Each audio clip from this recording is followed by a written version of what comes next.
में हम पूरे मीडिया को ये अवगत कराना चाहते हैं कि इंडियन इंडस्ट्रीज हमारे पूरे भारत में फैल चुका है।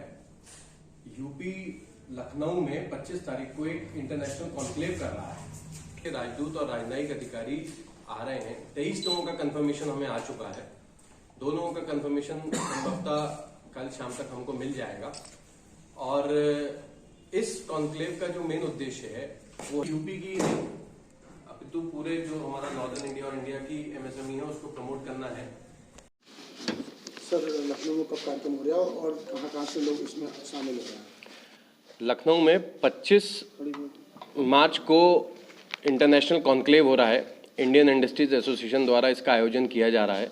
जैसे कि अब हमारे national vice president Shri Suresh सुंदर जी ने बताया कि एमएसएमई अपने पैर अपने पंख अब देश से बाहर भी निकाल रहा है और एक्सपोर्ट ओरिएंटेड इकोनॉमी को बनाने की कोशिश कर रहा है। अभी तक हमारी इकोनॉमी इंपोर्ट ओरिएंटेड रही है। हमारा इंपोर्ट एक्सपोर्ट के मुकाबले ज़्यादा होता है। लेकिन अब जिस तरीके से भारत सरकार, प्रदेश सरकार हम लोगों को नई नीतियाँ, नए सपोर्ट्स दे रही हैं, हमारा एमएसएमई अपने आप को और मजबूत महसूस कर रहा है और वो देश से बाहर निकल के काम करने को बिल्कुल तत्पर है, जागरूक है।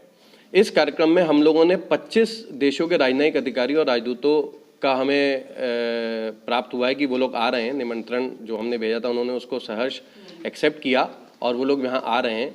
इसमें अफ्रीकन कंट्रीज़ हैं, यूरोपियन कंट्रीज़ हैं, कोरियन कंट्री है। दक्षिण कोरिया ने भी अपना हमें समर्थन दिया है कि हमारे राजनयिक अधिकारी भी आएंगे। स्पेन हो गया, कंबोडिया, नेपाल भी है और कई सारी और कंट्रीज़ हैं, Vietnam, Mongolia, Zimbabwe, Trinidad, Tobago, Fiji, Ethiopia, Austria फिर एक यूरोपियन कंट्री आ गई है।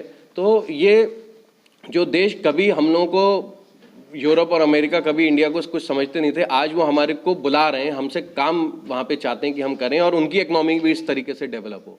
तो ये एक बहुत बड़ी हम लोगों की उपलब्धि है, एमएसएमई की उपलब्धि है, जो कि अपने देश के साथ साथ बाहर भी इकोनॉमी को चलाने में सक्षम है।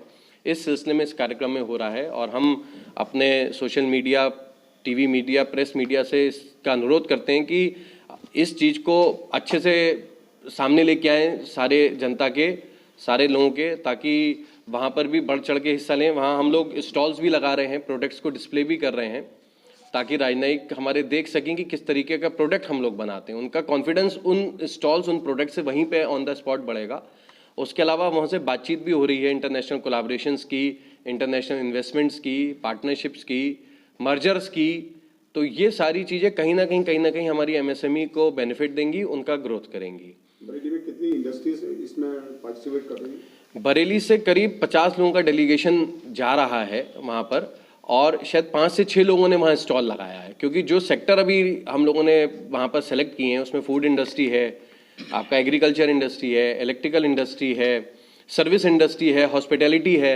इन सेक्टर्स में से 4 या 5 इंडस्ट्री के स्टॉल वहाँ पे लग रहे हैं। हेल्थ भी है। बरेली अपने आप में एक बहुत बड़ा हेल्थ सेगमेंट हो चुका है। मेडिकल कॉलेजेस हैं, बड़े बड़े हॉस्पिटल्स हैं, लोग कहाँ से यहाँ इलाज कराने आते हैं। तो ये सेक्टर भी एक वहाँ पर हम लोग का कोलैबोरेशन का चल रहा है। हेल्थ सेक्टर में हमारा विचार ये कि विशेष करके आप पत्रकार बंधु सब को मालूम ही है कि हमारा देश कैसे प्रगति कर रहा है और इस प्रगति में इस सरकार ने पिछले कई वर्षों से एमएसएमई की महत्ता को समझा है और एमएसएमई को आगे बढ़ाने के लिए विभिन्न पॉलिसीज़ आ रही हैं।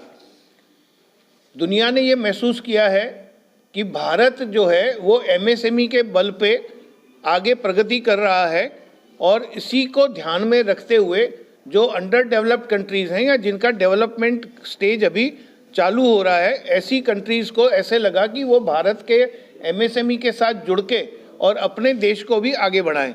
तो इसी कड़ी में कई देशों ने हमारे जो एक्सपोर्ट का ग्रुप है और इनके साथ मिस रेखा शर्मा हैं जो नोएडा की हैं, वो अलग अलग देशों में जाके और आईआईए की प्रगति और आईआईए की जो एमएसएमई सेक्टर का प्रोग्रेस है वो बताती हैं। तो उससे काफ़ी लोग इम्प्रेस हुए और ये हमारे अध्यक्ष जी ने महसूस किया कि हम लोग इसका क्यों ना फ़ायदा उठाएं कि भारत का नाम इतना हो रहा है दूसरे देशों में।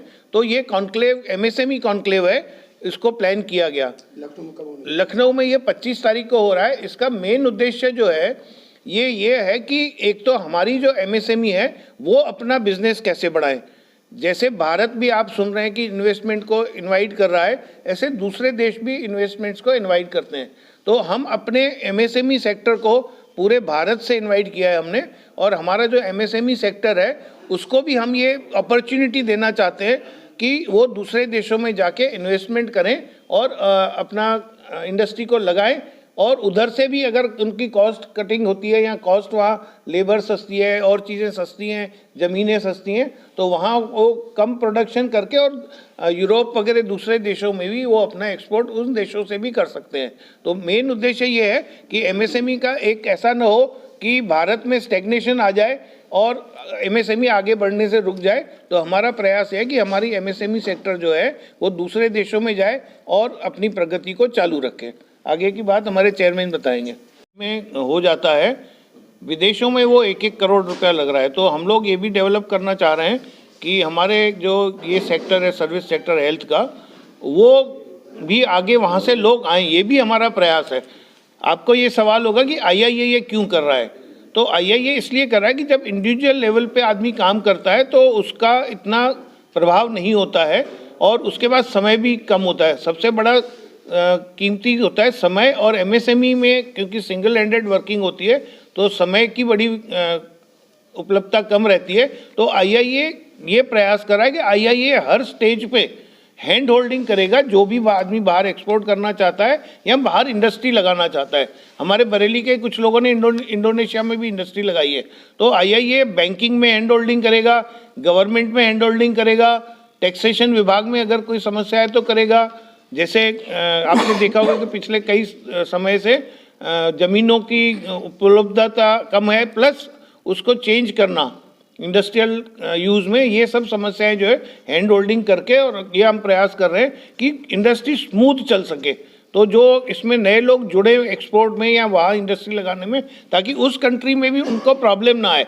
क्योंकि अक्सर ऐसे होता है कि आदमी शंका करता है कि हम अगर साउथ अफ्रीका जाएंगे तो वहाँ लॉ एंड ऑर्डर की कैसी पोजीशन रहेगी, वहाँ की गवर्नमेंट कैसे कोऑपरेट करेगी। तो हम जो भी यहाँ से जाएगा आदमी वहाँ इंडस्ट्री लगाने, यहाँ से जो एक्सपोर्ट करने, तो उनको जहाँ जहाँ भी कोई प्रॉब्लम आएगी वहाँ आईआईए हैंड होल्डिंग करेगा। इसलिए आईआईए एक ब्रिज बनने का प्रयास कर रहा है बिजनेस और दूसरी कंट्री के बीच में। इसमें एक आध चीज़ मैं पॉइंट और जोड़ना चाहूँगा। जैसे कि आपने अभी श्री सुरेश सुंदरानी जी और तनुज भसीन जी ने बताया, इसमें हम लोगों ने 21 देशों के राजनयिक और डिप्लोमैट्स को बुलाया है। तो इसमें केवल वो लोग नहीं जो स्टॉल लगा रहे हैं उन्हीं को फ़ायदा मिलेगा। आप में से जिन्होंने भी इसके प्रोग्राम के लिए रजिस्टर कराया है, वो जब वहाँ जाएंगे तो डायरेक्ट 1-to-1 कम्युनिकेशन करेंगे उस पर्टिकुलर कंट्री के राजनयिक या डिप्लोमेट के साथ। तो आप एक इंटेंट अपना दिखा सकते हैं कि मैं ये चीज़ वहाँ करना चाह रहा हूँ, वहाँ क्या इस बारे में क्या पॉसिबिलिटीज़ हैं, उस बारे में भी बहुत सारा डिस्कशन होगा। और हमारा आईआईए आपने पिछले 1 साल में देखा होगा कि अब ये सूडो इन्वेस्टमेंट बॉडी बनता जा रहा है।